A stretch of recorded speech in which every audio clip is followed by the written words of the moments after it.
이어서 28번을 보겠는데요. 자, 건축법 영상 건축물의 대지와 도로에 관한 설명 틀린 거 이렇게 돼 있죠. 이 내용은 기본서 414페이지부터 418페이지 있으니까 참고하시고 1번 지문을 좀 수정할까요? 1번 이렇게 돼 있는데 앞에다가 지상의 이렇게 좀 써놓으세요. 지상. 그래서 지상은 지표 위, 땅 위를 말하죠. 지상의 건축물과 담장은 건축선의 수직면을 넘어서는 아니 된다. 이건 맞다 이렇게 보시고, 이건 418페이지 있는데요. 만약 지표 아래, 땅속이다. 지표 아래 부분의 건축물 담장의 경우는 건축선 수직면을 넘는 구조로 해도 된다는 걸 꼭 비교해서 쓰시고, 2번 건축물의 연면적 합계가 말입니다. 연면적 합계가 3,000제곱미터인 작물재배사, 작물재배사라든가 축사 이런 것들은요, 바로 농지용 계량시설로서 맹지인 농지에 따도 건축이 가능합니다. 그래서 두 가지, 축사하고 작물재배사 이거 생각하세요. 축사라든가 작물재배사는 도로하고 접하고 있지 않는 농지에 따, 맹지에 따도 건축이 법적으로 허용돼요. 그리고 이런 것들은 바로 농지를 농지로 이용한 걸로 간주해서 농지존 허가도 받지 않습니다. 도로하고 직접 접할 필요도 없어요. 그런 특례를 두고 있습니다. 그래서 2번 연면적 합계가 3,000제곱미터인 작물 재배사의 대지는 넓이 6m 이상 도로에 4m 이상 접할 것이 요구되지 아니한다. 맞습니다. 요구되지 않습니다. 그런데 이 공장인 건축물이 들어설 대지가 바로 그 넓이 6m 이상 도로에 4m 이상 접할 것을 요구받는 경우가 있죠. 그 공장이라고 하는 건축물의 연면적 합계가 3,000제곱미터 이상이다. 그러면 그 공장에 들어서는 대지는 넓이 6m 이상의 도로에 4m 이상 접할 것을 요구받습니다. 그리고 일반적인 공장을 제한 일반적인 건축물의 경우는 연면적 합계 2,000제곱미터 이상인 그런 건축물에 들어설 대지일 때만 넓이 6m 이상의 도로에 4m 이상 접할 것을 요구받고 있다는 것. 이 내용은 416페이지 있습니다. 그 다음에 3번 볼까요? 주민이 오랫동안 통행로로 이용하고 있는 사실상의 통로로서 해당 지방자치단체 조례로 정한 것인 경우의 건축법상 도로는 이 건축법상 도로를 애당초 지정하고자 한다. 그때는 그 도로에 대한 이해관계인의 동의를 얻어서 도로 위치를 지정 공고하죠. 다만 이해관계인이 해외에 거주함으로써 동의를 받을 수 없는 상황이 도래했다든가, 그리고 주민이 장기간 통행로로서 이용되고 있는 곳에다 주민이 장기간 통로로서 이용되고 있다라고 조례에서 정한 그 토지에다 도로 위치를 지정 공고한다. 그럴 때는 이해관계인의 동의를 얻지 않고 건축위원회의 심의를 거쳐서 도로 위치를 지정 공고할 수 있죠. 이렇게 도로법상 지정되어 있는 이 도로를 폐지한다.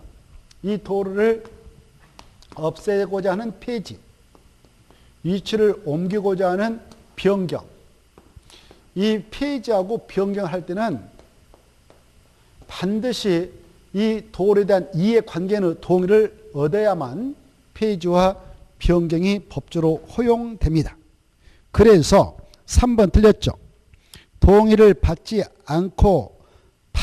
아니하고 그 말 지워버리고 받지 아니하고 그 말 지우시고 그 자리에다가 받아야만 폐지할 수 있다. 폐지했다 또 한번 쉬고, 폐지하려면 반드시 받아야 돼요. 이해관계 동의를 받아서 도로 위치를 폐지하게 됩니다. 그래서 틀렸고, 4번 이 적용 문제인데요.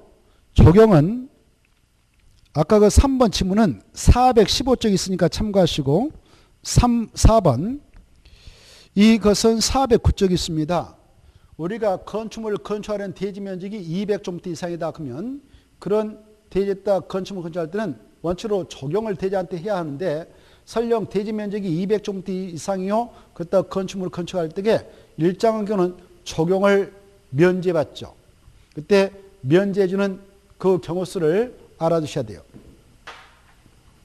어떨 때는 면제하느냐? 그 건축물이 축사다. 그럴 때는 면제해주고 가서 건축물이다. 그럴 때도 면제해주죠. 그리고 이 공장일 때도 세 가지 면제해주죠. 그 공장의 연면적기가 바로 1500제곱미터 미만이라든가 대면적이 5000제곱미터 미만인 곳에다 건축한다든가 산업단지할 때 건축할 때 면제해주죠. 그 다음에 염분이 함유된 대지에다 건축물을 건축할 때 면제해줍니다. 그 다음에 이 물류시설도 연면적 합계 바로 1500제곱미터 미만이다. 1500제곱미터 미만이면 면제해주는데 이게 주거적에다 상업적에다 건축할 때는 면제받지 못합니다. 면제 안 해줘요. 적용해라 그 말이에요. 그래 이거 주의하시고 그 다음에 이 녹지역이라든가 관리지역이라든가 자연환경 보전지역, 농림지역 여기에다 건축할 때는 적용 면제해 주죠. 이걸 알아두시면 좋겠네요. 그래서 4번은 409쪽에 있는데 면적 5,000제곱미터 미만인 대지에 공장을 건축하는 건축주는 적용을 하지 아니할 수도 있다. 맞습니다. 면제받으니까 하지 않아도 돼요. 그 다음에 5번 이것은 418쪽에 있는데 도로면에다 줄 것이고 도로면 기준에서 지상 4.5m 이하의 출입구, 창문 같은 구조물은 열고 닫을 때 건축선 수익률은 넘지 않는 구조로 해야 한다는 것. 맞습니다. 자, 29번은 조금 전에 설명했던 적용 문제인데요. 이것은 409쪽이 있죠. 건축법상 대지의 적용 등의 조치를 하야하는 건축물. 역으로 4개는 적용이 면제되고 하나만 적용을 해야 할 대상이다 이건데요. 3번만 적용을 해야 할 대상이고요. 그리고 1번 녹지기 따출, 2번 가설건축물 따출, 4번 농림지에 따출, 5번 공공장에 따출. 이건 적용 면제 대상이다. 30번 건축법령상 건축설비 옳은 거 이렇게 됐는데요. 답은 1번입니다. 1번 내용은 우리 기본서 433페이지 있으니까 참고하시고 이 고층 건축물 있죠. 고층 건축물을 건축할 때는 승강기를 설치할 때에 승강기 중 한 대 이상은 피난용 승강기로 설치하도록 되어 있습니다. 그래서 1번 맞아요. 1번 보면 층수가 30층 이상의 건축물을 걷다 줄 것이고 같은 말로 고층 건축물 이렇게 써놓으십시오. 고층 건축물. 고층 건축물은 층수가 30층 이상이거나 높이 120m 이상의 건축물을 고층 건축물을 하는데요. 이 고층 건축물을 건축할 때는 승강기 설치할 때 여러 개 중 한 대 이상은 피난용으로 설치를 하도록 되어 있습니다. 1번 맞고요. 2번은요. 자, 바로 이 국토교통부장이 고시한 범죄 예방 기준에 따라 건축을 해야 할 건축물들이 있죠. 그런 건축물에는 동물원과 식물은 포함되지 않습니다. 그래서 바로 동물원 식물에다 줄 것이고 하야한다 지워버렸어요. 범죄 예방 기준에 따라 건축할 필요가 없다 그래야 돼요. 건축할 필요가 없다. 이 내용은 우리 기본서 424페이지 있으니까 참고하세요. 이 국토교통부장이 정하여 고시한 범죄 예방 기준에 따라 바로 건축물을 건축할 게 있죠. 이 익명성이 높은 수밖에 없는 그런 건축물에는 범죄 예방 기준에 맞게 건축하도록 하고 있어요. 이 다가구주택, 그 다음에 다세주택, 열주택, 아파트 이런 걸 건축할 때는 범죄 예방 기준에 맞게 건축해야 됩니다. 그리고 그 건축법 시행령상 다중 이용시설인 이종근생인 다중 이용시설이든 숙박시설인 다중 이용시설이든 이것도 역시 마찬가지고요. 범죄 예방 기준에 맞게 건축해야 돼요. 오피스텔도 그렇고요. 이런 것들 좀 생각을 해 두시면 좋겠고요. 자, 그 다음에 동그라미 3번. 이 지능형 건축물은 434페이지 있는데 이 지능형 건축물로 인정받아가지고 건축할 때는 건축비가 많이 들어갑니다. 최첨단 안전 시스템 들어가니까. 그래서 바로 크게 세 가지 규정을 좀 완화해 줘요. 적용 설치 기준 면적을 100분의 85까지 완화해 주고요. 적용 설치 면적을 100분의 85까지 완화해 주고, 또 올리게 될 때 건축물 올릴 때 야 되도록 좀 적게 올려라 라고 규제하고 있는 것이 용적률하고 건축 높이 제한이죠. 이 건축 시 바로 건축물의 높이 제한과 용적률을 바로 완화해 줍니다. 100분의 115까지. 그래서 3번 지능형 건축물을 인정받아주고 건축할 때요, 그 건축물에 대해서는 건폐율은 완화해 준 거 아니고요, 건폐율을 지워버리고 그 자리에다가 용적률과 높이 제한 이렇게 써놨어요. 용적률과 높이 제한을 100분의 115% 포함해서 완화 적용해서 좀 크게 지도록 허용합니다. 그리고 아까 적용 설치 면적은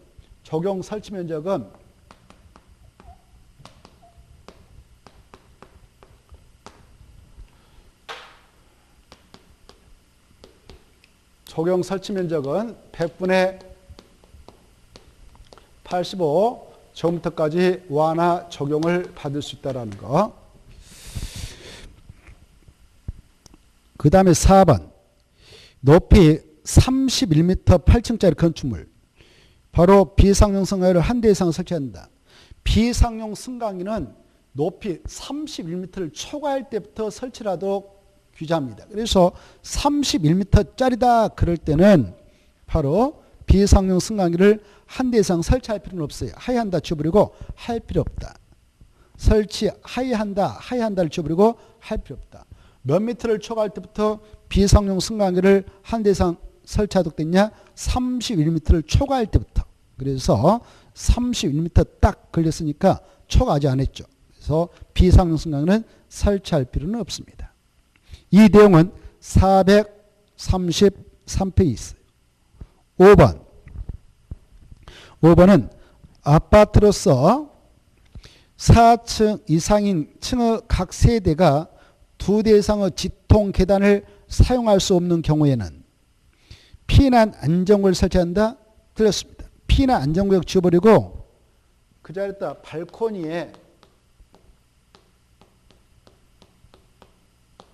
발코니에 대피 공간을 이렇게 수정하십시오. 그래서 4층 이상의 층에 바로 각 세대가 2개 이상 지통 계단을 사용할 수 없는 경우에는 발코니 쪽에다가 대피 공간을 설치하도록 되어 있어요. 그래서 대피 공간이지 피난 안전구역이 틀렸습니다.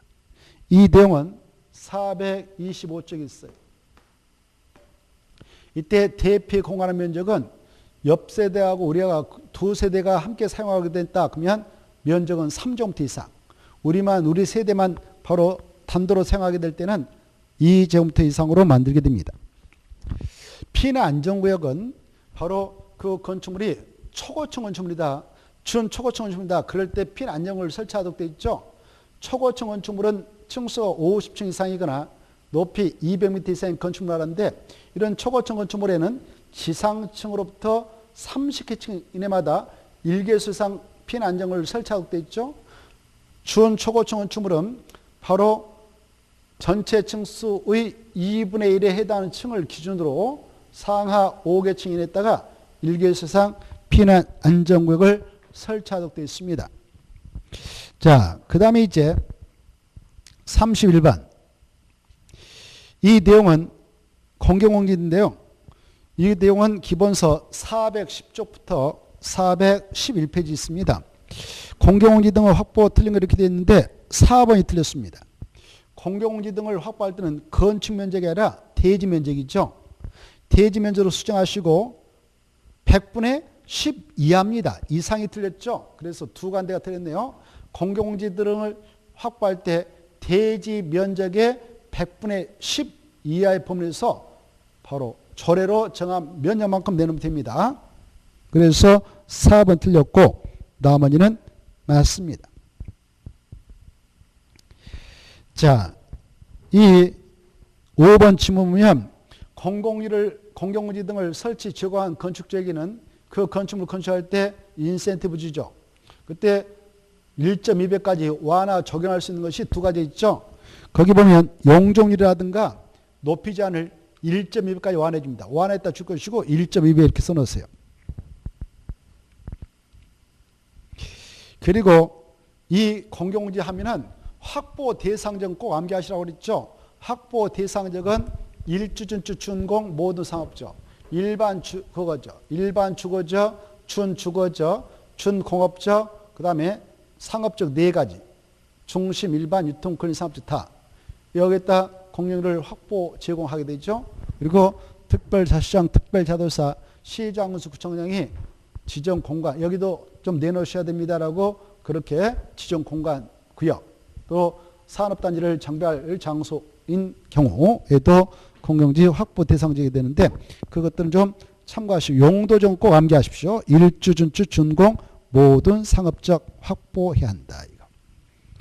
그리고 확보 대상 건축물은 바닥 면적 합계가 5,000제곱미터 이상의 문화 및 집배시설, 판매시설 중 농수산물 유통시설은 설치 제하지 않아도 된다. 그리고 업무시설, 종교시설, 운수시설 이런 것도 숙박시설, 그러나 유락시설 아니다 이런 것들을 주의하시면 좋겠습니다. 자, 그 다음에 32번. 이것은 우리 기본서 473페이지 있는 건데 주택법상 용어의 정의가 나오죠. 그 중에 이 주택단지 입주자 등의 생활 복리를 위한 공동시설. 생활 복리할 때 복리했다 동그라미. 공동시설할 때 시설했다 동그라미. 이걸 약주로 복리시설 합니다. 복리시설. 그래서 그 주택단지 내 입주자 등의 생활 복리를 위한 공동시설에다 줄 것이고 이걸 뭐라 한다고요? 복리시설. 복리시설은 5개 정도 암기합시다. 그래 그 입주자 등이 이 복리시설을 이용할수록 행복해지고 건강에 이익을 얻게 되는 시설이 복리시설인데 어린이들은 어린이노트를 이용하면 이용할수록 행복해지고 건강해져요. 그래서 복리시설. 주택단지 안에 있는 어린이노트, 그 다음에 더 크면 유치원 가서 같은 또래끼리 함께해야 행복해지고 건강합니다. 연세 드시면 경로당 가서 함께 또래단이 함께 하는 게 건강하고 행복해요. 그리고 운동을 많이 해야 되죠. 주민 운동시설. 이게 복리시설이에요. 이제 하나가 남았는데 하나가 뭘까요?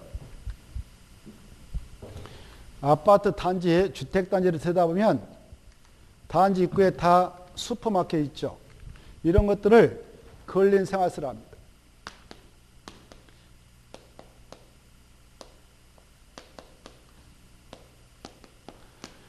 근린 생활시설인 그런 구매시설을 자주 이용하여 많이 드심으로써 건강을 행복하겠죠. 자, 그래서 5가지를 암기하십시오.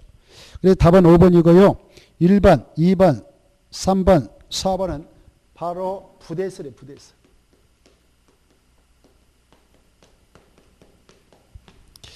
부대시설도 5개만 암기하면 돼요. 주택단지 안에 도로, 관리사무소, 주차장, 그 다음에 담장, 경비실 이 정도를 좀 받으시고 그 다음에 참고. 자, 그 다음에 33번. 이것은 우리 기본서 483쪽부터 495쪽이 있는데 주택법령상 지역주택조합 틀린 거 이렇게 돼 있죠. 답은 2번. 2번이 최근에 법 개정을 통해서 추가 신설된 내용이니까 잘 정리해 두셔야 되겠죠. 이 지역주택조합을 설립하고자 할 때 시장에서 구청장한테 설립인가 신청서 되는데 인가 신청해서 인가 받으려면은 바로 조합주택을 만들 수 있는 대의를 준비했음을 입장한 서류가 들어야 되죠. 그때 그 대상 토지 면적의 80% 이상의 사용권을 확보하고 또 그 토지에 대한 소유권을 15% 이상 확보해야 설립인가 신청하면 인가됩니다. 그래 2번 보면 80% 이상에 해당하는 토지 사용권을 확보하거나 하거나가 틀렸습니다. 하거나를 하고 그래야 돼요. 그래 80% 이상의 사용권을 확보하고 그리고 15% 이상의 토지 소유권을 확보해야 돼. 동소유권입니다. 하거나 하면 앞에 80, 뒤에 15, 이 둘 중에 하나만 충족은 된다 그 말이 되고요. 하고 하면 동소유권이에요. 그래 두 가지 다 충족해야 되기 때문에 하고 나야 되지 하거나가 틀렸습니다. 그래 2번 틀렸고 이 수치 어마어마하게 중요하니까 꼭 이해하고 기억하셔야 돼요. 자 1번 지문은 이 지역주택조합 설립하고자 할 때에 미리 조합은 모집하겠다라고 모집신고를 해야 됩니다. 그리고 나서 모집신고하고 나서 모집안을 공고해서 바로 입주자 그 조합원들을 모집하는데 이때 조합원을 모집하고자 하는 자들은 바로 모집신고서를 시장에서 구청에 내고자 할 때 주택건설 대상 토지에 대한 사용권을 확보해서 그 서류를 내야 됩니다. 그래야 조합 모집 신고서가 수리되거든요. 그때 얼마의 상권을 확보되냐? 50. 수치 좀 받으시고 이때 모집 신고하고 모집할 때는 공개 모집 원칙이죠. 그러나 바로 모집하고 나서 조합원이 바로 더 추가 모집할 필요가 있다. 재모집할 필요가 있다. 그럴 때는 조합은 모집 신고하지 않고 선착순 방법을 통해서 조합을 모집할 수도 있다는 걸 생각해 두십시오. 자, 그 다음에 3번. 이 조합원을 모집하고자 할 때에 조합원은 주택조합 설립인가를 받은 날부터 사용 검사를 받을 때까지 계속해서 주택건설 예정세대 50% 이상으로 구성해서 운영해야 되고요. 조합원은 최소 20명 이상 해야 된다.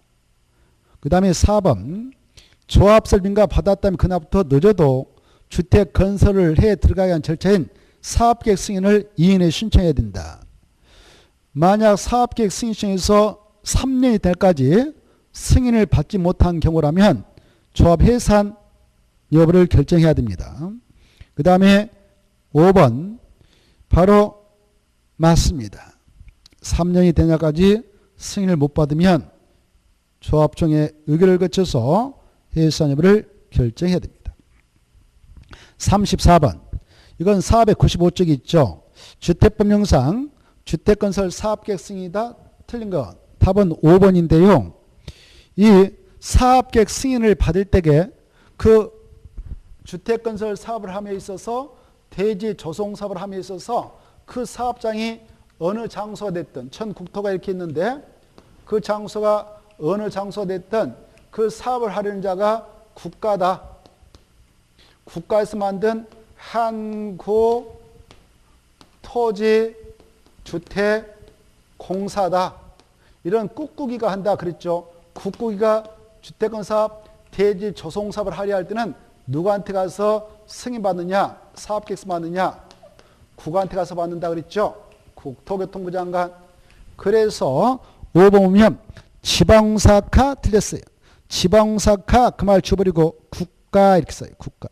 그래 국가하고 한국토지공사 이 자들이 주택건설 사업계획 승인을 받고자 할 때는 국장한테 가죠. 국장한테 받을 자는 그 자리다. 그래서 그게 틀렸어요. 497페이지 있습니다.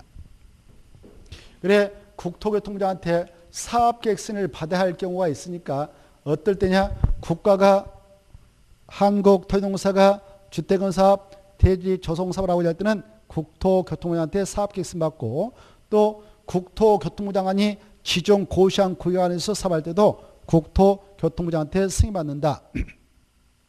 그리고 이 국가 지자체 한국토지공사 지방사 이네들 국지공이 출자해서 만들었는데 부동산 투자해서 만들었는데 그네들 투자했던 비율이 50% 초과했다. 그래서 이 부동산 투자해서 만들어졌다면 그자도 국토교통부장한테 사업계획서를 받도록 돼 있다. 이렇게. 만약 그런 경우가 아니면 이런 지방공사라든가 이네들은 지방공사 이네들 뭐 민간 중에 등록사업자 지방자치단체 이네들은 바로 그 사업장을 관할하고 있는 서울특별시다 하면 특별시장, 광역시면 광역시장, 세종이면 특별자치장, 제주도면 특별자들한테 가서 사업계획서 받죠. 그리고 팔도인 경기, 강원, 충청, 남북, 경상남북도, 전라남북도다. 그때 그 시군이 있는데 그때 사업의 규모가 대지 면적 10만 제곱미터 이상이면 도산택, 미만이면 시정선택 하죠. 그렇게 구분되어 있습니다. 다만 대도시에서는 대도시항이 이상이든 미만이든 다 승인권을 행사한다. 이런 것들을 좀 생각해 두시기 바랍니다. 그리고 34번에 나머지는 다 맞습니다. 특히 2번 지문은 출제가 3번 나온 바 있으니까 수치 암기해야 되죠. 주택 건설을 하려 할 때 그 단지에 들어갈 주택의 그 세대수가 몇 세대 이상일 때에는 전체 세대가 몇 세대 이상이면 공구별로 구분해서 주택 건설 공급이 가능한가 600세대. 그때 1공구, 2공구 나눠서 할 때에 공구마다 300세대 이상 배치되도록 해야 되고 공구간 폭은 6m 이상 떼야 된다.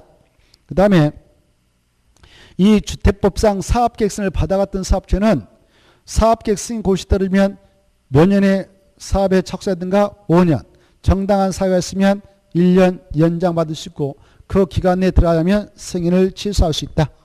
나머지는 읽어보셔도 되겠고요. 자, 35번.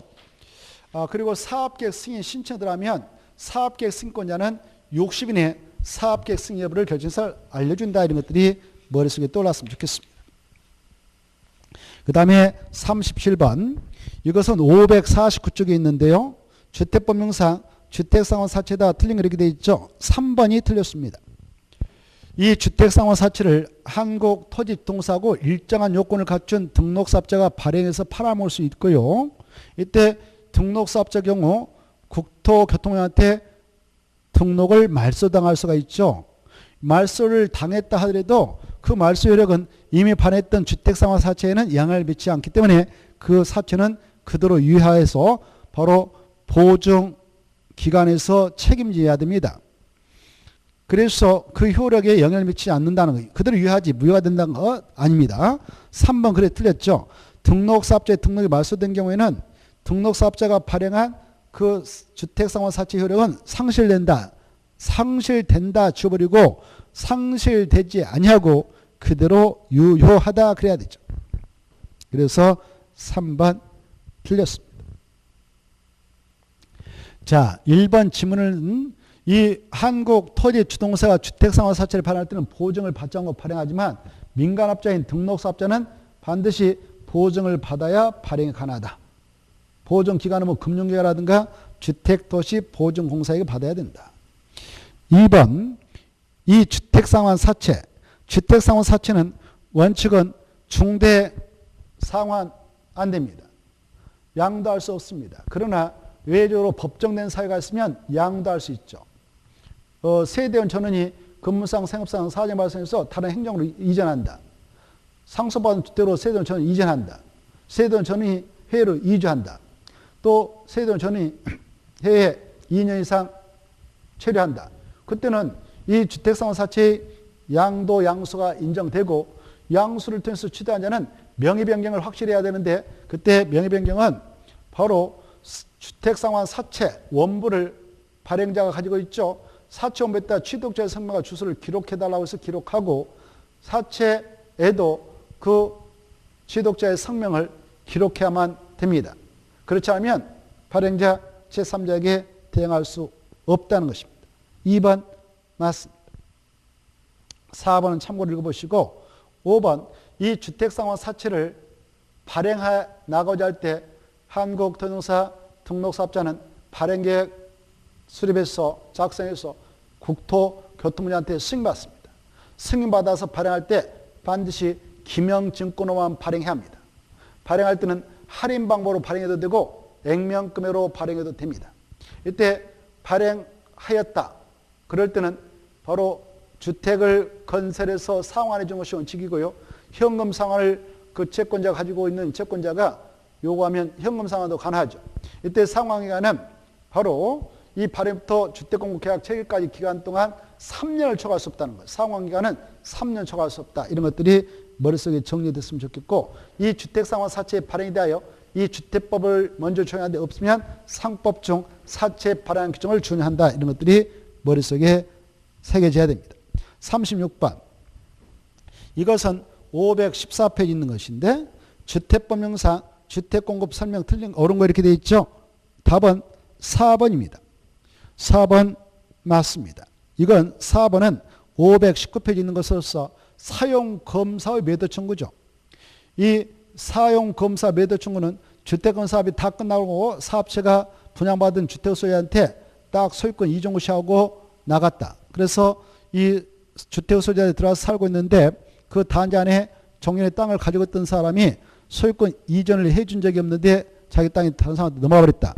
그때 그 땅 주인은 이 등기는 공신력이었기 때문에 소유권 이등기 말소송을 제해서 승소하면 땅 찾을 수 있죠. 그런 소유자에게 매도 청구를 해서 주택 소유자가 내보낼 수 있는 규정이 사용검사 매도 청구라고 그랬습니다. 이런 매도 청구는 그 자가 회복했던 토지 면적이 주택단지 전체 토지 면적 대비 100분의 5 미만일 때만 허용되고, 이런 매도 청구는 바로 이 실소유자가 소유권을 회복한 날부터 이인의 매도 청구 의사표시가 그 자리에 송달되도록 해야 하며, 매도 청구할 때는 시가도를 하고, 그리고 주택 소유자 1000명 있다면 그중 대표를 선정해서 이 매도 청구 소송을 제기하는데, 그때 대표자는 바로 주택 소유자 4분의 3 이상의 동의를 받아야 되고, 그래서 대표자 선정해서 소송을 제기했건만 그 판결이 나왔다. 이 판결액은 주택 소유자 전원에게 효력을 미친다는 것, 그리고 소송에 들어갔던 모든 비용은 사업체에 구상할 수 있다는 것, 이런 것들을 머릿속으로 정리하십시오. 519페이지 있거든요. 1번은 왜 틀렸냐? 1번은 515페이지 있는 건데, 이 한국토지동사가 사업주로서 복리설인 유치원 건물이라든가 근린상을 상가 건물의 입주를 모집하려고 한다. 그때는 이 시장구청장한테 승인받는다, 신고한다 그러지 않습니다. 허가도 신고도 승인 받을 필요 없어요. 그냥 모집하면 됩니다. 누가 모집할 때는 이렇게 입주와 모집에 따른 신고 승인 받을 필요 없느냐?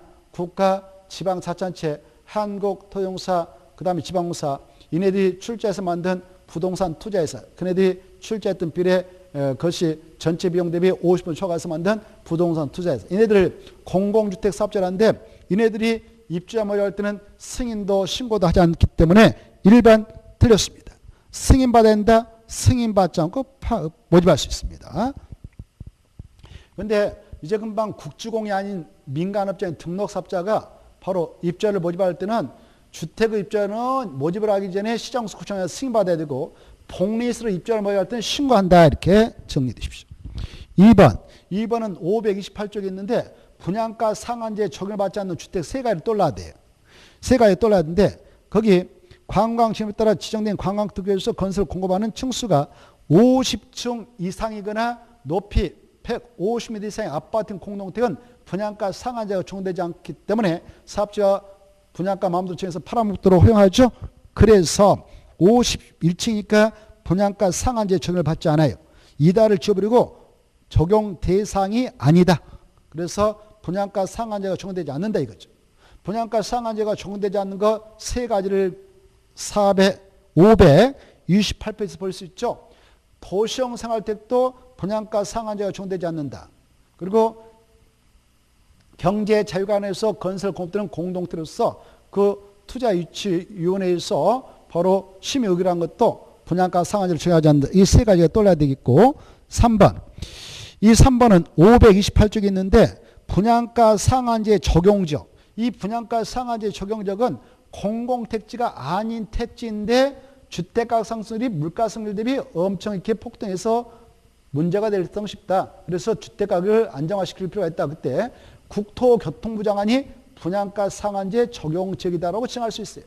분양가 상한제 적용적은 국토교통부 장관만 칭할 수 있기 때문에 3번 시도사는 이게 틀렸습니다. 시도사는 그 말 쳐버리고 국토교통부 장관은 그래야 돼. 이것은 528쪽이었습니다. 5번, 이 주택의 소유자들은 매도 청구. 4번하고 5번을 묶어놓으세요. 4번과 5번은 한 묶음이거든요. 그래서 주택의 소유자는 매도 청구로 인하여 발생한 비용 모두를 사업 주식에 구상할 수 있어요. 그래서 없다가 틀렸죠. 519쪽에 있습니다. 37번. 주택법상 투기과열주고 설명 틀린 거. 이 투기과열주고는 533페이지하고 535페이지까지 있는데 틀린 거. 답은 2번입니다. 투기과열주로 지정된 그 지구내 주택은 전매 행위가 제한된다. 주택은 그 말 지워버리고 입주자로 선정된 지예요. 주택은 그 말 지우시고 입주자로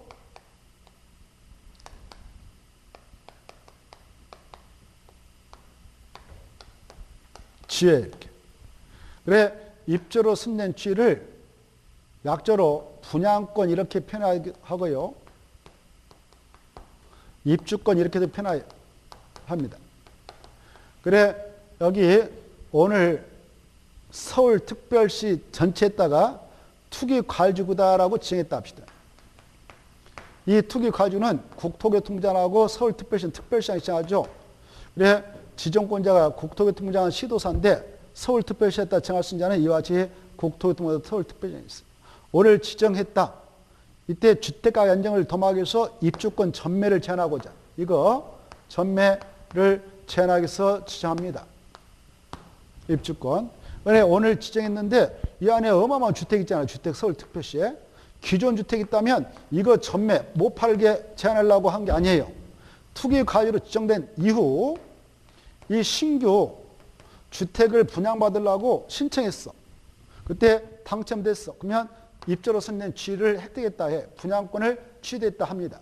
그런 분양권에 대하여 이걸 다시 내가 분양권을 취득했는데 다른 한테 넘겨줬다. 이때 넘겨줄 때 돈 받고 팔면 매매가 되고요. 공짜로 넘겨줬다. 증여해야 됩니다. 이런 매매와 증여를 통해서 넘어가는 것을 제한하겠다 이겁니다.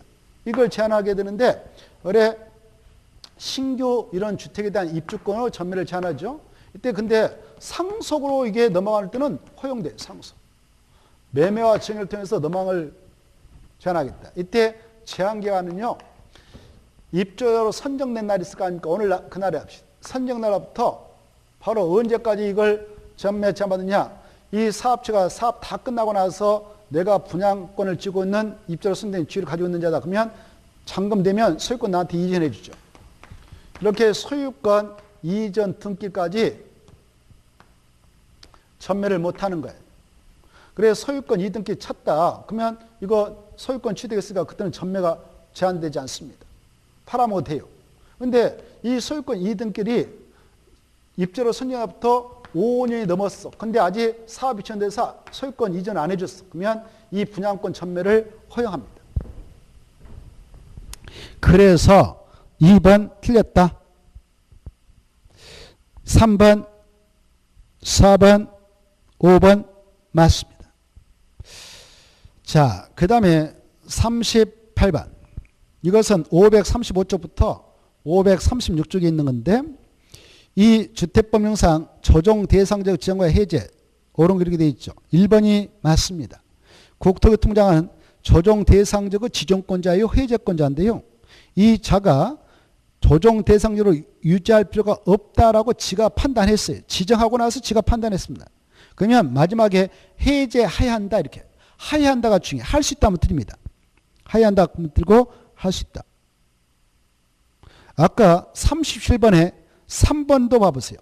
이 투기과열지구를 국토교통부장 시도사 지정권이 지정을 해놨는데 지정해놓고 나서 지정사유가 없어졌다 인정했어. 그러면 그것도 해제할 수 있다가 아니라 하해야 한다.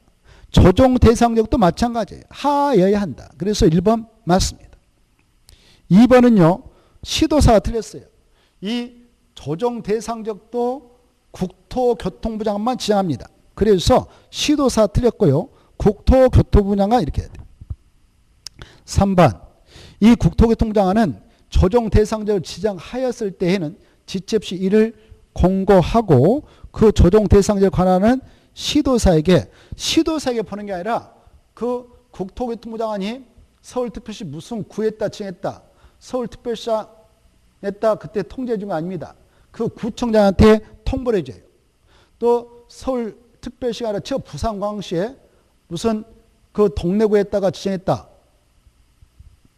그러면 그 사하구에다 지정했다. 그러면 그 구청장한테 통보해 주지 부산광시한테 통보해 주는 거 아닙니다. 그래서 3번 시도사를 지워버리고 그랬다 시장, 군수, 구청장 이렇게 수정하십시오. 시장, 군수, 구청장. 시장, 군수, 구청장. 이때 주택법상 시장, 군수, 구청장 할 때 이 뜻은 바로 특별자치시장, 특별자치도의사, 시장, 군수, 자치구청장을 의미해요. 이네들 약조로 시장수 구청장을 합니다. 주택법상은 그래요. 그래서 3번 틀렸고 4번 조정 대상으로 지정된 지역에 시장수 구청장 할 때 시장 앞에다가 시도사도 써보세요. 시도사. 그래 서울특별시가 지금 조정 대상을 묻겠다 그러면 서울특별시장도 서울특별시 아까 저기 노원구에 조정 대상 지정되면 노원구청장, 부산광역시 아까 사옥에 지정되면 사옥구청장, 부산광역시장. 이런 자들은요 이 지정했던 국장님한테 좀 풀어주세요. 이 주택가격이 안정되었습니다. 전매 제한을 하지 아니하도록 풀어주세요. 이렇게 해제를 요청할 수 있습니다. 4번 조정 대상으로 지정된 지역에 시도사 쓰시고 시도사 또는 시장수 구청장은 조정 대상 지역 지정 후 조정 대상지역으로 유지할 필요가 없다고 판단되는 경우는 시도사에게 그 말 주어버리고 국토교통부장에게 지정권자가 국토교통부장입니다. 지정권자만 해제할 수 있거든요. 그래서 국토교통부장한테 그 조정 대상지역 지정 후 해제를 요청할 수 있다. 그래서 시도사 지으시고 5번도 시도사란 말 나오죠. 조정 대상지역이 지정된 경우 시도사는 그 말 줘버리고 그자였다. 시장수 구청장은 사업 주체로 하여금 입주자 모집 공고 시 해당 주택건설 지역이 조정 대상지역에 포함된 사실을 공고하게 해야 됩니다.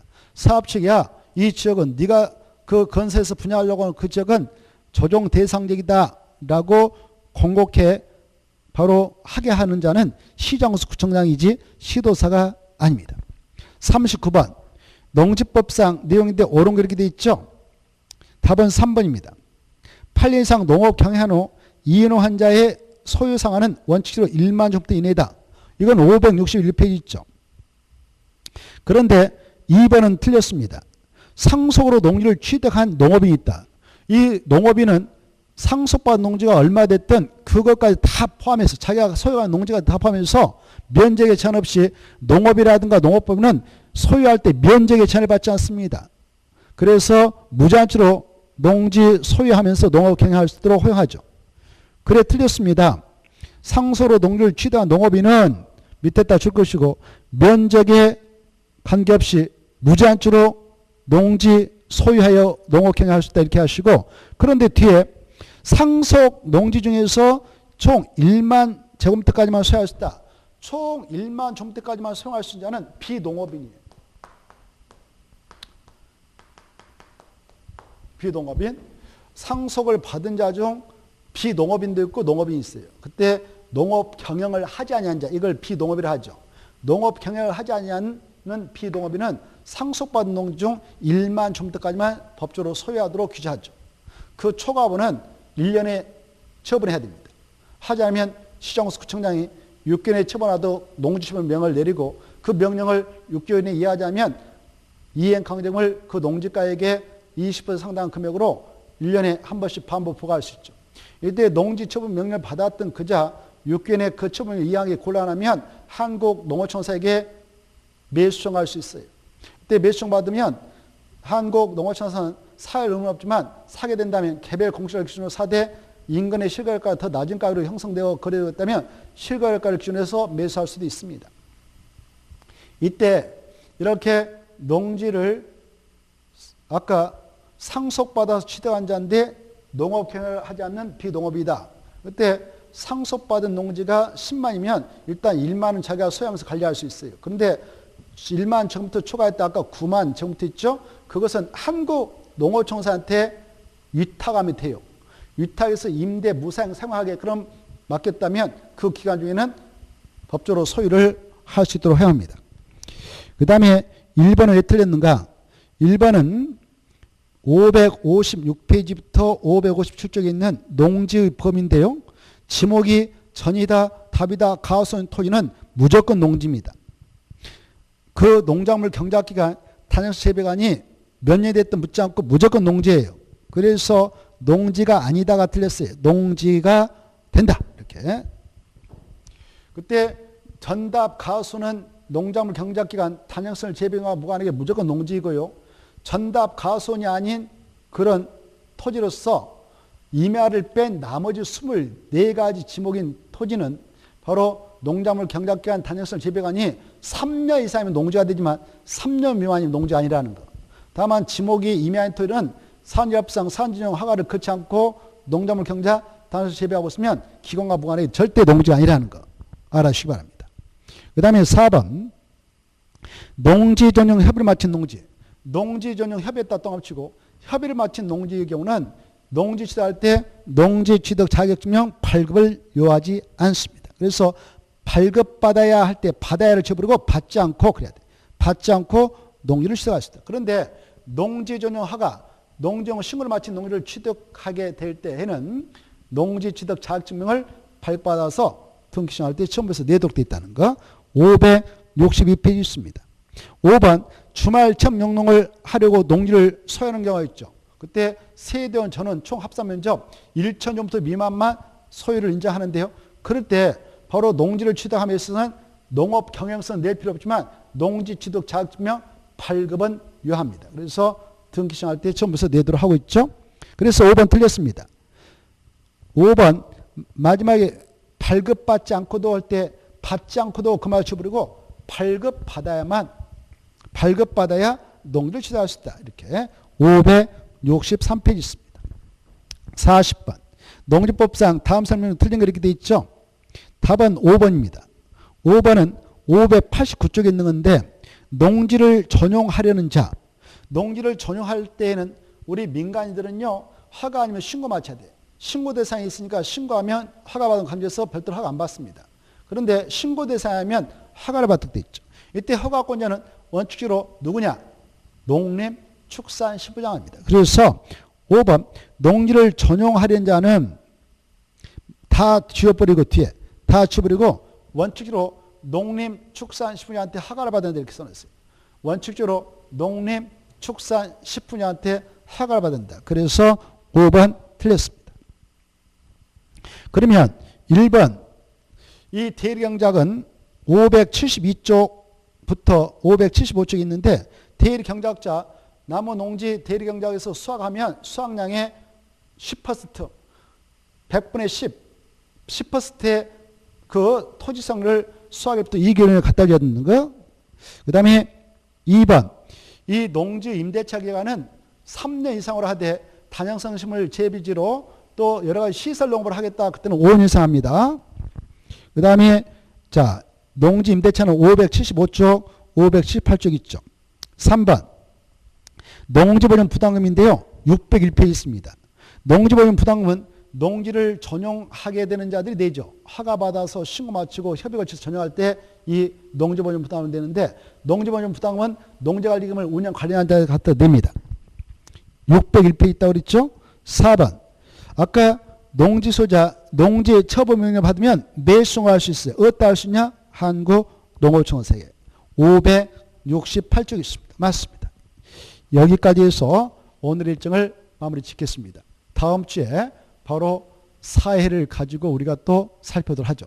자, 여러분들 건강 잘 챙기시고 이제 얼마 남지 않았으니까 막판 박차를 가해서 합격증을 손에 쥘 수 있도록 최선을 다하시기 바랍니다. 마치겠습니다. 안녕히 계십시오.